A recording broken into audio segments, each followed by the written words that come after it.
Olá, bom dia! Bom dia, paz do Senhor, como vocês estão? Como tem passado? Hoje foi o dia que o Senhor fez, vamos alegrar nele. Hoje nós vamos continuar a leitura do livro de 1 Crônicas. Vamos lá, vamos começar? Então, só para lembrar, a gente está fazendo um resumo do livro, porque tem muita genealogia, muitas coisas que a gente já leu, que a gente já viu. Então, hoje a gente vai ler Crônicas 10 e 11, tá? Porque tem bastante coisa interessante, então ficou só esses 2 dias, esses 2 capítulos. Vamos lá? Crônicas 10, a derrota e a morte de Saul. Os filisteus lutaram contra Israel. E os homens de Israel, fugindo da presença dos filisteus, caíram mortos no monte Gilboa. Os filisteus perseguiram Saul e os seus filhos e mataram Jonatas, Abinadab e Malquissua, filho de Saul. A batalha se intensificou contra Saul, os flecheiros avistaram e foram feridos gravemente.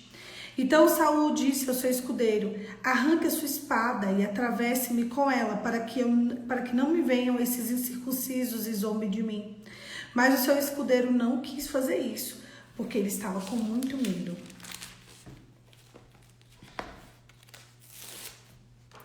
Então Saul pegou a sua própria espada e se lançou sobre ela. Quando o escudeiro viu que Saul estava morto, também se lançou sobre a espada e morreu com ele. E assim morreram Saul, seus 3 filhos, a sua casa morreu juntamente com ele. Quando os homens de Israel que estavam com ele viram que o exército de Israel fugiu de Saul, os seus filhos estavam mortos, abandonaram as cidades e fugiram, e vieram os filisteus e habitaram nela. O sepultamento de Saul. Aconteceu que no dia seguinte, quando os filisteus foram tirar os despojos dos mortos, encontraram Saul e os seus filhos caídos. No monte Gilboa, despojaram os mortos, pegaram a cabeça de Saul, as suas armas, e enviaram os mensageiros à terra dos filisteus, ao redor, para levar as boas novas aos seus ídolos e ao povo.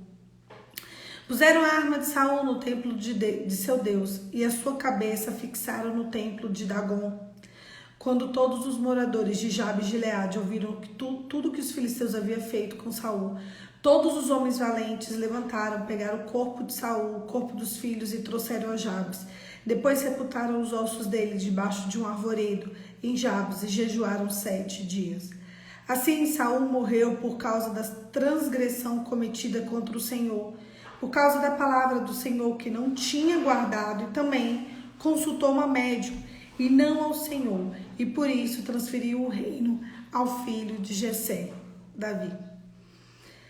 Davi, capítulo 11, 1 Crônicas 11. Davi é ungido rei em todo Israel. Então todo Israel se reuniu com Davi em Hebrom, dizendo: veja, somos do mesmo povo que o Senhor, ó rei. No passado, quando Saul ainda era rei, era o Senhor quem fazia saídas e entradas militares com Israel. Também o Senhor Deus lhe disse: você apacentará o meu povo, o povo de Israel, e será príncipe sobre o meu povo em Israel. Assim todos os anciãos de Israel foram falar com o rei em Hebrom, e Davi fez com eles uma aliança em Hebrom diante do Senhor. E eles ungiram Davi sobre Israel, segundo a palavra do Senhor por meio de Samuel. Davi conquista Sião. Davi partiu com todo Israel para Jerusalém, que é Jebus, porque ali estavam os jebuseus que moravam naquela terra. Os moradores de Jebus disseram a Davi: você não entrará aqui. Porém Davi tomou a fortaleza de Sião, isso é a cidade de Davi, porque Davi disse: primeiro atacar os jebuseus será chefe e comandante. Então Jabes, filho de Zeruia, atacou em primeiro lugar e foi chefe. Assim Davi morou na fortaleza, e por isso que foi chamada de cidade de Davi. Ele edificou a cidade ao redor de Milo, completando o circuito de Joabe, renovou o resto da cidade. Davi ia crescendo em poder cada vez mais, porque o Senhor dos Exércitos estava com ele. Os valentes de Davi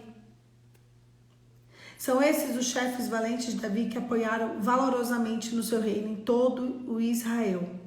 Eis que a lista dos valentes de Davi eram. Aí ele fala a lista dos valentes de Davi. Peraí.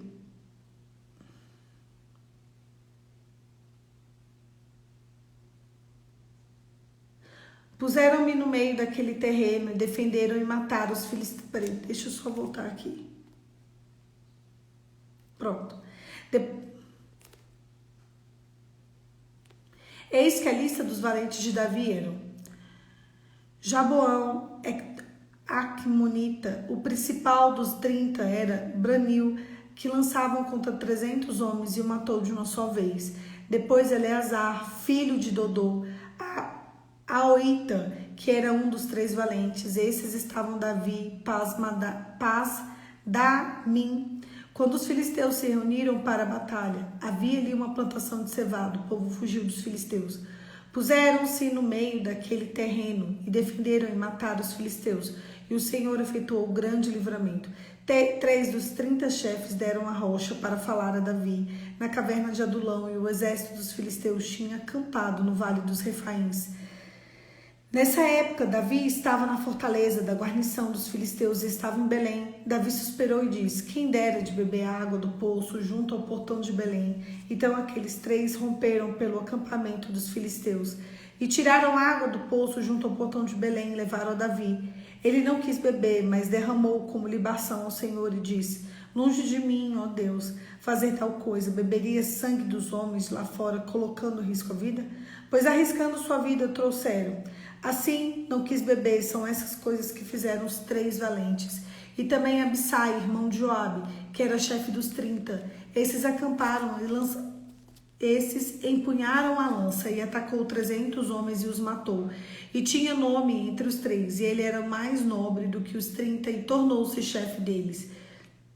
Contudo, não chegou aos primeiros 3. Também Benaia, filho de Joiada, era o homem mais valente de Cabzeel e realizou grandes feitos. Ele matou 2 heróis de Moabe, desceu numa cova, nela também um leão e o tempo da neve. Matou também um egípcio, um homem de 2,20 metros de altura. O egípcio trazia na mão uma lança como o eixo do tecelão, mas Benaia atacou como um cajado e arrancou a lança da mão dele e o matou com ela. Essas coisas fez Benaia, os filhos de Joiada, pelo que teve o nome entre os primeiros valentes. Era o mais nobre do que os 30, porém não chegou a ser o primeiro da guarda de Davi. E o Davi pôs sobre a sua guarda. Primeiro a gente começa com a história da morte de Saul.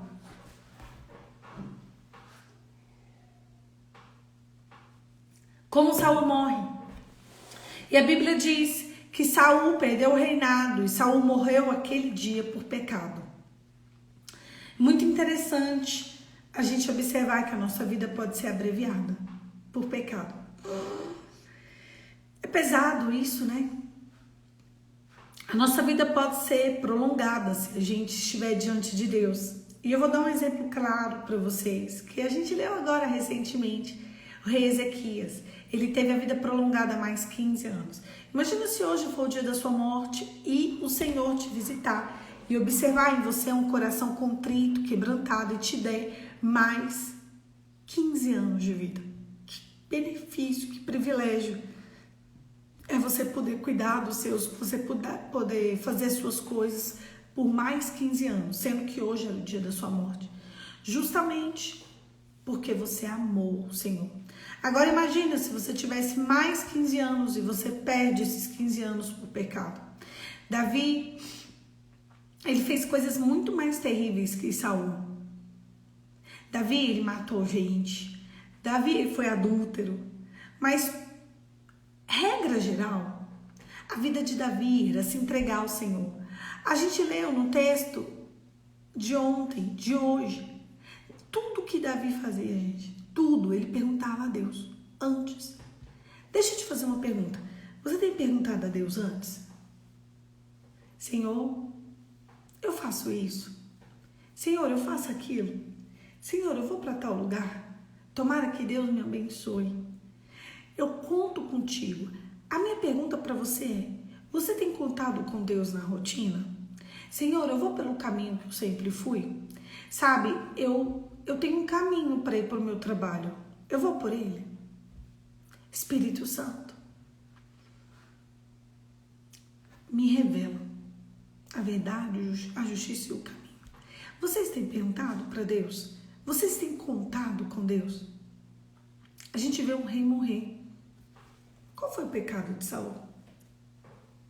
Ter apresentado uma oferta errada? Ter queimado um fogo estranho? Qual foi o pecado de Saul? Não ter esperado o profeta.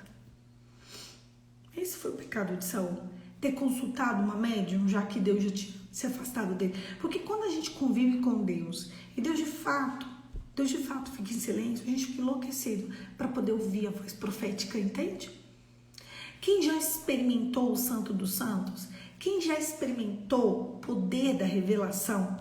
Porque a Bíblia diz que a palavra, né, Deus, Jesus, a questão do Pai, do Filho e do Espírito Santo, o Evangelho, ele é feito de poder. Quem já experimentou o poder de Deus? Quando Deus fica em silêncio, surta. Sabe por quê? Porque não existe nada nesse mundo mais incrível do que Deus falar, te direcionar e você ser direcionado pela mão do Senhor. A questão aqui é que Saul estava começando a se achar. Será que eu estou me achando? Será que você está se achando? Será que a gente saiu do lugar de dependência e começou a querer fazer tudo sozinho? Comece a avaliar a sua vida. Essas perguntas, elas não podem sair do nosso coração. Será que eu estou abandonando as primeiras práticas? Sabe por quê? Porque no dia que a voz profética sai, no dia que a presença de Deus se afasta, fica em silêncio. Que dor! Que dor! E quando Deus se afastou depois do fogo estranho, Deus simplesmente ficou em silêncio para Saul. A situação foi tão complicada que dali a única coisa que aconteceu, o grande evento dele foi a morte dele. Deus não é homem para mentir. Deus não é filho do homem para se arrepender. A gente não pode brincar de ser de Deus. A voz profética, a presença do Espírito Santo é a coisa mais importante que eu e você podemos ter no dia de hoje. Sabe o que você precisa hoje? Da presença do Pai. Não existe nada mais importante nessa terra, nem seu dinheiro, nem sua casa, nem seu carro, nem seus filhos, nem seu marido, nem sua mulher, nem seu emprego, nada. Nem seu shape, absolutamente nada mais importante do que a presença de Deus. Sabe? Você tem uma decisão para tomar, e a gente tem muitas decisões para tomar durante o dia. E você pergunta ao Senhor: Senhor, eu tomo essa ou aquela decisão? E Deus fala aquela. Você toma aquela decisão e isso vai te impulsionar para o resto da sua vida. Imagina se você toma outra decisão. Se você toma outra decisão, isso vai destruir o teu futuro. Mas isso só acontece para quem conta com Deus.